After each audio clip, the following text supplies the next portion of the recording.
ഉമ്മമാരൊക്കെ ആകുമ്പളേ കുറച്ചൊക്കെ അടക്കൊതുക്കാൻ വേണം. അല്ലാണ്ട് മാപ്പിള മരിച്ചിട്ട് മക്കളെ ഇട്ടിട്ട് വേറെ കെട്ടിപ്പോലെ വേണ്ടത്. ഇപ്പൊ മരിച്ചിട്ട് 20 കൊല്ലായില്ലേക്കാ. ഓരോരുത്തരും നിങ്ങൾ എല്ലാരും കല്യാണം കഴിച്ച് കെട്ടിച്ചു വിട്ടിട്ട് കഴിഞ്ഞ വർഷമല്ലേ അമ്മ ഒരു പാർട്ട്ണറെ കണ്ടുപിടിച്ചത്. ഈ വയസ്സാം കാലത്താണ് കല്യാണം കഴിക്കാൻ പോതി. റസി, ഈ വെറുതെ ഉമ്മാനെ സപ്പോർട്ട് ചെയ്ത് എൻ്റെ അടുത്തേക്ക് വരാൻ നിൽക്കണ്ട. എന്തായാലും ഞാൻ ഇവിടെ കയറ്റാൻ പോകുള്ളവരെ. അപ്പാത്തെങ്കിലും മരം കണ്ടോട്ടെ. ഓക്കുണ്ടായാലും ഒരു ആഗ്രഹം അമ്മമാരൊക്കെ ഒപ്പം കളിക്കാൻ. ഓക്ക് അങ്ങനെ ഒരു വെല്ലുമ ഇല്ല, മരിച്ചു എന്ന് പറഞ്ഞു. ഇത്രയൊക്കെ പറയേണ്ട ആവശ്യം എന്താ?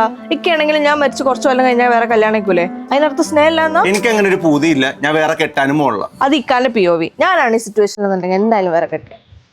നോമ്പ് പിടിച്ചോണ്ട് എന്നെ കൊണ്ട് വേറെ പറയിപ്പിക്കാൻ നിൽക്കരുതട്ടോ. റമദാൻ മാസത്തിലല്ലേക്കാ നമ്മളെല്ലാം പുറത്തും ക്ഷമിച്ചൊക്കെ കൊടുക്കണത്. അമ്മ ജസ്റ്റ് ഒന്ന് വന്നോട്ടെ, പാവല്ലേ? റസി, നീ എന്നെ കൺവിൻസ് ചെയ്യാൻ നോക്കണ്ട. ഞാൻ കൺവിൻസ് ആവൂല. ഒന്നില്ലെങ്കിൽ 20 വർഷം ഒറ്റക്ക് ജോലിക്ക് പോയിട്ട് ഇക്കാനെ നോക്കിയില്ലേ? അതെങ്ങനെ ഒന്ന് ഓർത്തൂടെ? നീ എന്തൊക്കെ പറഞ്ഞാലും ഉമ്മയുടെ കാര്യം എനിക്ക് അംഗീകരിക്കാൻ പറ്റൂല.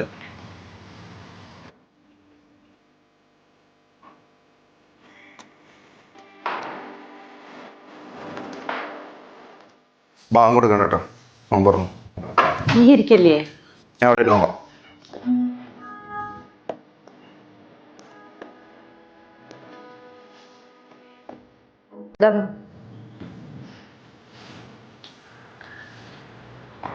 ഇതെന്താ മോളെ?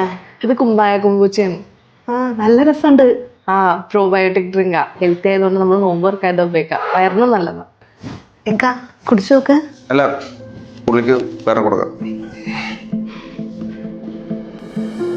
ഫോട്ടോ പാത്തു കാണോട്ടോ മുത്ത്.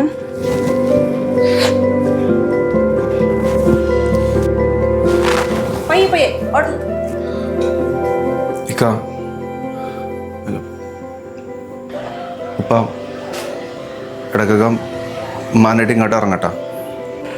മോനെ മനസ്സ് ഉമ്മാണ് പുറത്തൂടാടാ.